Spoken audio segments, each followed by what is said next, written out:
Edmonton is home to some 84,000 Indigenous residents. That's more than half of Alberta's Indigenous population. Edmonton has the second biggest urban Indigenous population in the country. That's behind Winnipeg. I got to speak with Police Chief Dale McFee a couple days ago. Here's what he had to say. Thank you so much, Chief McFee, for joining us. So 2021 has been kind of a year of people talking about police and policing like we've never seen before. You know, the Indigenous Lives Matter movement, Black Lives Matter movement. Edmonton has a large Indigenous population. What is the conversation within your police service as Canadians are having these conversations about systemic racism in policing? Yeah, I know it's a great question, Melissa. And, you know, in Edmonton, we were actually starting to lead this change, you know, pre-COVID, pre-George Floyd, you know, obviously with the downturn of the economy. So we started an exercise called Vision 2020, which was started in 2019. And the whole purpose is we came up with 75 internal recommendations to how do we better put the balance into policing and how do we structure to be more successful? Because there was two distinct elements. There was the high social calls, you know, a lot of the social issues that had a police presence. And then, of course, there's still the serious violence and the violent crime that's disrupting our cities. So we were well on our way to many of these changes. And, of course, then the events in Minneapolis took place. And I think it just gave us the ability to expedite a lot of our changes. But it also allowed us to do a lot of check-ins through our commitment to action externally with our community and have a lot of conversations on, you know, what does this look like? What change do we move forward with quickly? How do we write that new script and we continue? And it's been a real good validation point with a lot of our communities, but it's also been a huge opportunity for us to pivot in policing, taking some of those conversations with a commitment to action and actually actioning things quickly. So there's been way too many, as you're aware. I sat through back in the days, you know, with Wilton Littlechild, Chief Littlechild, who's from Alberta, and we talk, you know, semi-occasionally here and back in some of the reconciliation that was done. And there's been more inquests and inquiries and, you know, MMIWG, and a lot of it's talk, but what's missing is the action. So what we've really focused on in Edmonton is what are the action steps that we can do now and how do we continue to try to put our best foot forward. So I think we've managed to take some of those difficult conversations and make some positive changes, but like anything, there's others to be made, and it's a continual work in progress. Is there Indigenous involvement as you're looking forward to taking this plan? Was there Indigenous involvement in making the plan? And then will there be Indigenous involvement as you guys put it into action? Yeah, no, for sure. Like, I mean, as you also know, Edmonton's a very diverse city, so it's not just Indigenous either, right? It's, yeah. You know, we have a high immigrant population, so, you know, we've given communities the opportunity to host an event. We've given the opportunity that we'll host an event for them. We've got online portal. You know, we've done up to, I think we've already did 28 listening sessions to the public, 5 lunch and learns. We've had over 4,500 contacts with the public, and there's a lot of actions that have come out of this. You know, certain things like we've found that we need to up our game in bias awareness training. We've done that on a mandatory basis. We've certainly looked at a Know Your Rights campaign, you know, with our First Nations partners in relation to how we get that out to the community. We've actually put into recruiting now some practicums where they go spend some time in some of our social service agencies, like whether it's in a shelter environment or others. We've got some of those partnerships.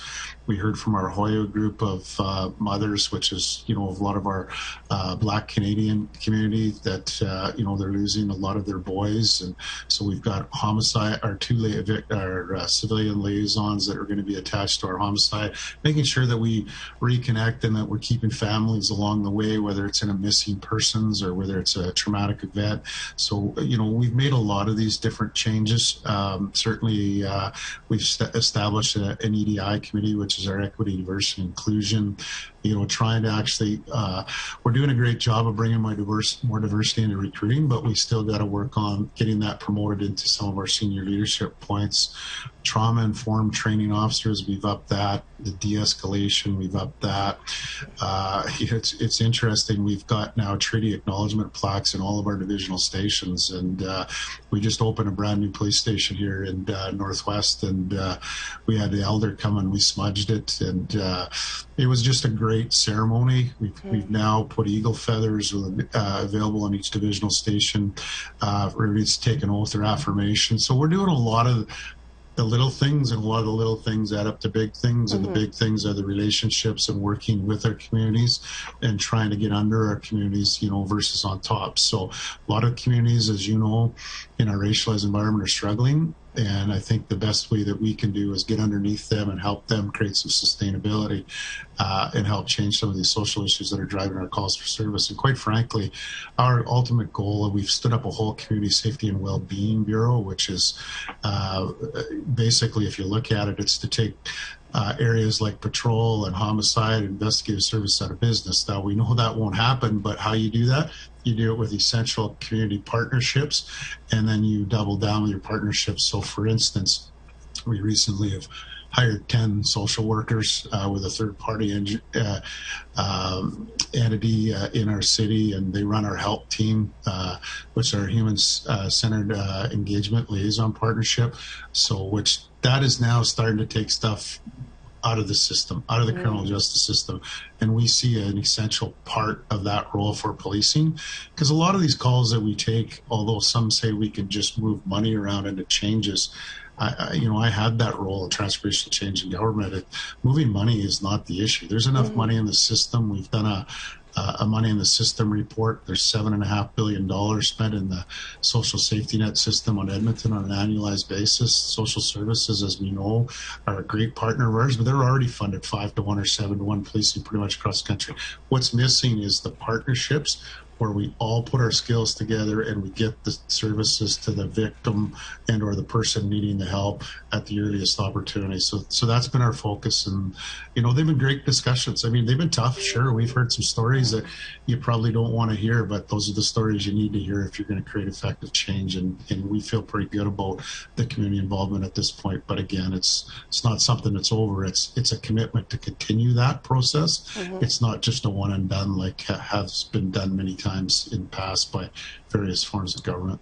You basically answered my next question, which was, the conversation within police, within your police service, is reimagining how policing is done. So, and who responds to certain types of calls. There's been the defund police movement. Of course, they're saying, police shouldn't be doing wellness checks or calls involving mental wellness things. There should be some other entity that's created. And it sounds like you guys are kind of walking down that road too, in terms of, partnerships with other professionals in terms of how you would deal with these sort of calls. That's fair to say? Yeah, I mean, it's partnerships. It's not one or the other. And that's what I think people need to recognize. I mean, you look across Western Canada, actually look across Canada now and lots of states in the U.S. there is, we've got a huge meth problem, and meth makes normal people unpredictable. Yeah. And we took 5,600 calls for service to assist other agencies. So that could include fire, social services, EMS, and the list goes on. It's a lot more effective when we put a team approach to some of these calls to do in the first instance. So we've got police and crisis workers like some police services do. We're trying to get that up to 24/7. It's almost 24/7 now. So that's a police and a crisis worker. Now we have police and social worker. Next thing we're trying to do is can we put mental health workers in our dispatch center and do an early assessment right off the hop. We just added Health IM technology, which is a health technology, which was announced actually yesterday, to actually give officers on their phones, just on a patrol, to actually make a more informed decision of how they can actually connect this individual to the right services. And a lot of times that's not obviously going to be the criminal justice system. So it's looking looking at partnerships, but real partnerships, not collaboration. Collaboration is all fine. We talk the good game until it's somebody's budget. What we're focusing on is the partnerships where we can double down on each other and get some outcomes to the people that need it most. So yesterday I was on a national police conference speaking, myself and the chief from Eugene, Oregon, and he was talking about his CAHOOTS program, and I was talking about help, HUOS, community safety, well-being, money in the system, and how we're restructuring to actually get better outcomes. And a lot of times as a police chief, it's not using your voice of authority, but it's using your voice of influence. And so, you know, it's like anything else. If you're going to get better outcomes for people, you need things like minimum standards. You need all these different things that aren't within our control, but certainly we can advocate that actually help the victims or the people living in these conditions. So I think that's been a big shift for us, and, you know, looks promising so far. We've had probably 2020 is going to be our largest crime reduction in our history, probably, if not for the last 15 or 20 years. But that said, it's still too high, and we got a lot of work to do. But when you can double down on partnerships that are measuring things together and both using their data to measure outcomes versus outputs, you can actually change the game quite fast. So that's been a big focus for us. Well, we thank you for taking the time out of your day to get us up to speed on what's going on within the Edmonton Police Service, and thank you so much for laying it all out there for us. I mean, it's important for police to be part of this conversation that we're having. Yeah, no, and I appreciate it, Melissa. We don't see ourselves, obviously, with all the answers, but we have some of the right ideas. We've got a lot of good data, and really what we're doing now is trying to find the right partners within our community that are willing and committed to work with each other to get better results for people. And as you articulated earlier, is unfortunately a lot of that overrepresentation is in our Indigenous community and, you know, in some of our minority racialized communities. So that's going to take some extra attention, extra focus, and as EPS, we're prepared and committed to doing that. We're happy to hear that. Thanks so much, Chief. Take care, Melissa.